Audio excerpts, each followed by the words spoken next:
Ce ne sera pas une histoire de bisous. Ce ne sera pas la force.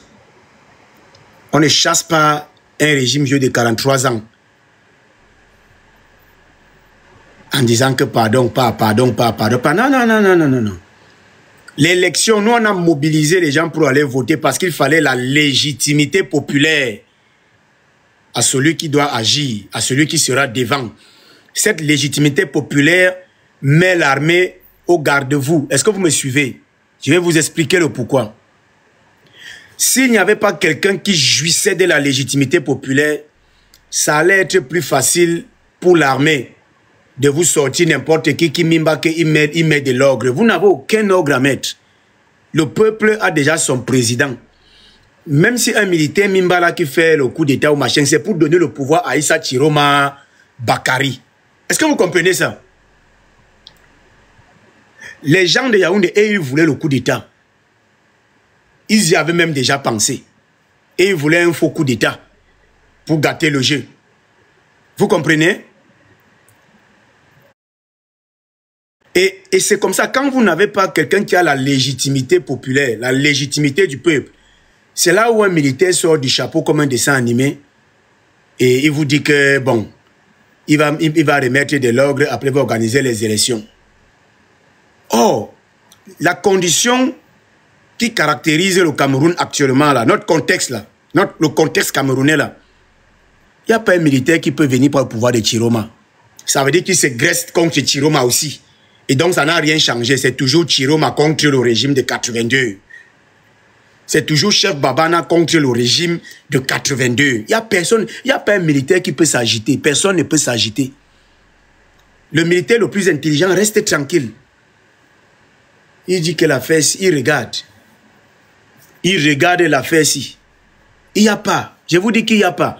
Ce qui s'est passé au Gabon, personne n'avait la légitimité populaire. Même ce qui s'est passé au Mali. Même ce qui s'est passé au Burkina, machin. Vous n'avez pas vu les gens sortir au Burkina Faso pour revendiquer la victoire de quelqu'un?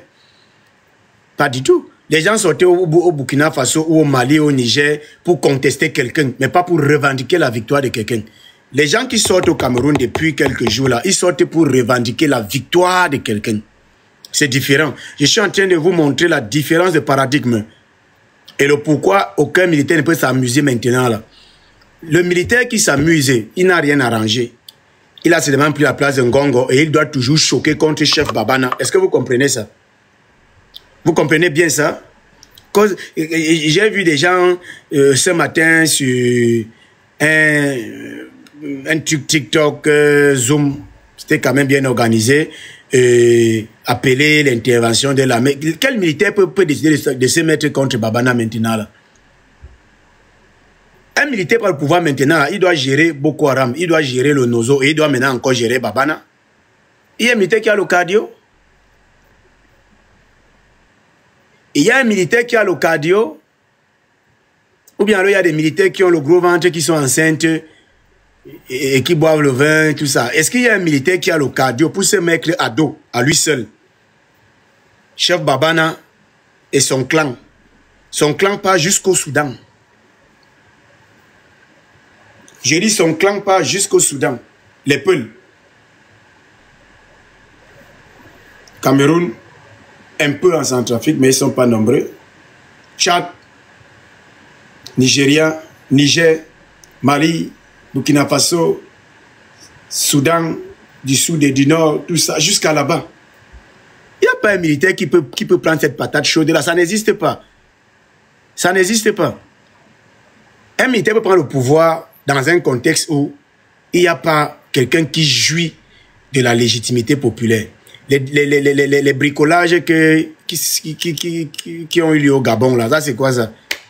Il y avait quel opposant au Gabon qui avait la légitimité populaire comme Ali Bongo, même comme il gouvernait mal?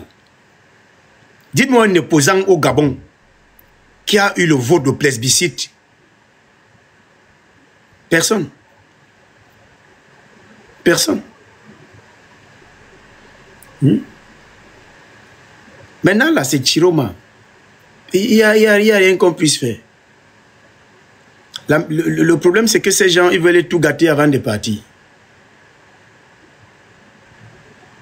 Ils veulent tout gâter avant de partir. Je dis, ils veulent tout gâter avant de partir. Ils ont besoin du chaos pour pouvoir s'échapper pendant qu'il y a trop de désordre et trop de problèmes. J'ai dit, ils ont besoin du chaos.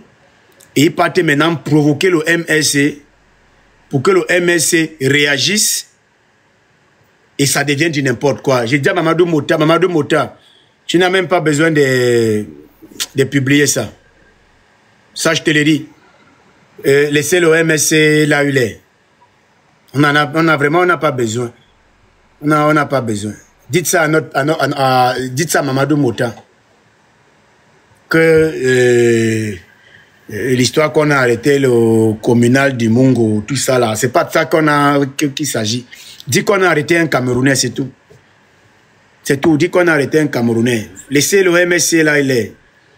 Le MSC, c'est le moins cher et c'est la Libye du régime. Bonjour KLM. Quand le MSC est là, le régime est content.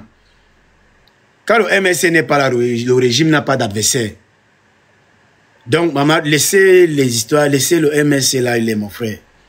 Si on a arrêté quelqu'un là-bas, dites qu'on a arrêté quelqu'un parce qu'il contestait, il machin, voilà. Mais laissez l'histoire du MSC. Vraiment, on n'en a pas besoin pour le moment.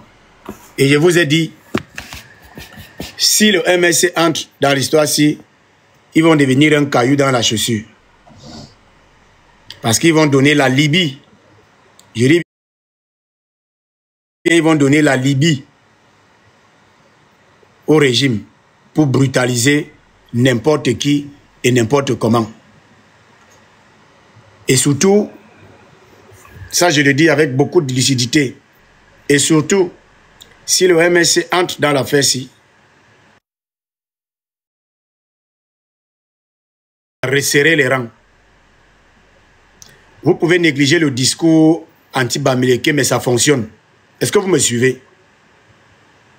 J'ai dit, vous pouvez négliger le discours anti-Bamileke, mais ça fonctionne. Et ça fonctionne même bien. Il ne faut pas qu'on ait peur de se dire les choses. Si c'est Kamto qui est à la place de Chiroma, c'est que ce n'est pas comme cela. C'est que ce n'est pas comme cela. C'est que ça va s'endormir et ça va passer. Et c'est qu'il n'y aurait même pas eu le genre de plébiscite et de bagarre qui est en train d'avoir actuellement. Moi, je vous dis, c'est moi qui vous dis.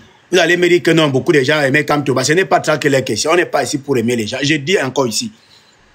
Si le MSC entre dans la bataille, si le MSC commence à intervenir dans le problème-ci, là, il va donner la Libye au régime pour déployer la brutalité contre les Camerounais en les classifiant des Bamileke ou des machins. Mais deux, je vous dis que si le MSC entre dans ça, ils vont recompacter les gens du Grand Sud qui ont vomi Paul Biya et les élites. Parce que on peut faire semblant, on peut dire ce qu'on veut, mais le discours anti-Bamileke qui a été travaillé dans la tête des écartres pendant près de 30 ans fonctionne. Pas ça dit depuis 90. Depuis les années 90. Le discours anti-Bamileke passe et fonctionne. Et il y a des gens qui ont voté Chiroma qui n'auraient pas voté Kamto, mais qui voulaient le changement et qui seraient restés à la maison. Et ils seraient restés à la maison si c'était Kamto. Pourquoi? Parce que c'est presque déjà dans les gènes de certaines personnes. Et Chiroma jouit de la notoriété de M. Amadou Ahidjo. Parce que maintenant, les gens ont la nostalgie d'Amadou Ahidjo. Les gens se rappellent qu'au temps d'Amadou Ahidjo, il y avait des bons salaires.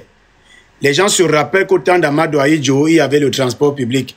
Les gens se rappellent qu'au temps d'Amadou Ahidjo, il y avait, en tout cas, il n'y avait pas ce tribalisme politique ambiant. Les gens se rappellent qu'au temps d'Amadou Ahidjo, il n'y avait pas trop de corruption, trop de vol. D'accord? Les gens se rappellent de ça. Et les gens, à la fin, disaient, mais mieux même un Babana reprend l'histoire là. Est-ce que vous comprenez ça? C'est ça qui a fait que les gens aient voté Chiroma.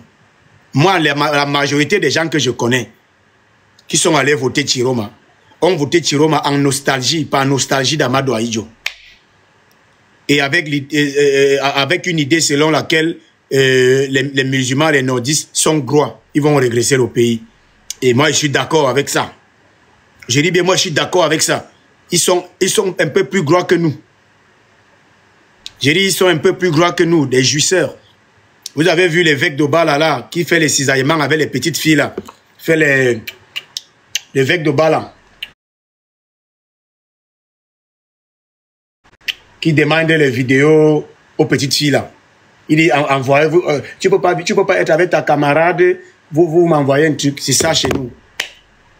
C'est pas pour dire que les autres sont des saints. Mais chez nous, c'est devenu...